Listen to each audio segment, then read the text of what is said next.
We have had a relationship with Russia since the time of the Soviet Union. The African National Congress took a lot of its cadres to be trained both militarily, academically to Russia.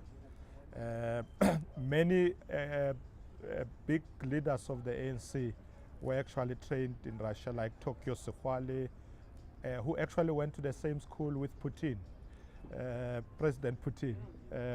So we've had a long relationship and we are indebted to the Russians for that support. Obviously, after the Soviet Union broke down, we continued the relationship with Russia. We opened diplomatic relations, as early as 1998. President Mandela visited Russia, Moscow, President Mbeki, and in 2017 we dropped visa requirements. So now we're focusing on increasing trade. But we believe that at the moment that trade is still a bit low, estimated at about 8 billion by 2016. We think it should be higher. So I'm glad that many Russian companies are now interested in investing in South Africa, and also there are South African companies that are now investing in Russia. So do you think the failed nuclear deal has had any negative impact, or is it something that can be overcome? There is no negative impact in my view, because it was an issue of affordability. We never said we don't want to work with Russia on this matter. What we were saying that the approach that we were taking as a country was not affordable. It was a big bang approach. It would have cost the country more than 1.8 trillion rands. So we then said, yes, nuclear as part of our energy mix, but let's look at an affordable way of doing it. Once we found that model, we put it back on the table, make sure it's competitive, transparent, and I'm sure if Russia is still interested, there will be no problem with them participating. So what is the government doing at the moment to encourage trade between the two countries?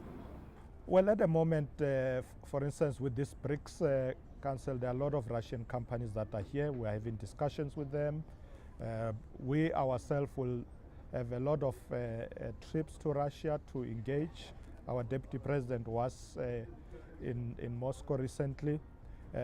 So we're becoming very active in that space. We're creating an environment for Russian companies that want to invest in South Africa to be able to do so. Give them the necessary support, look at our regulatory environment.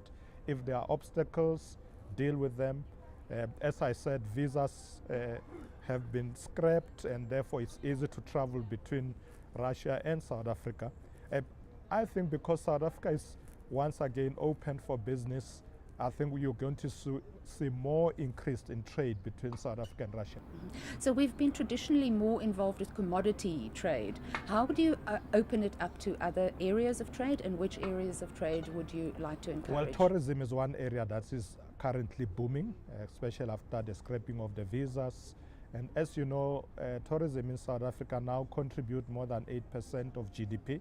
So in my view, that's one area where people must look at, but also infrastructure investment. One of the Russian companies has just invested $500 million to produce locomotives in South Africa for the continent.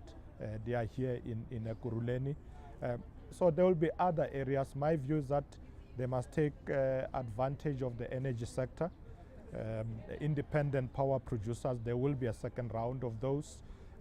There's a need to improve our operation in oil and gas as well.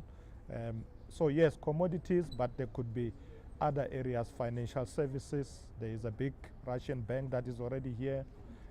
We will keep improving as we go on. We're also, by the way, looking at the agricultural sector, where if companies are interested, they can come into that space to produce food for food security. It's a sector that I think people must take advantage of. And this will bring in more smaller and more medium-sized businesses, because the others are quite large businesses? Yeah, definitely. We want to see more participation of small, medium enterprises in all this. The BRICS Business Council, of course, is looking at how to get more small, medium enterprises to participate. So so that you don't only deal with big conglomerates, but also empower small businesses.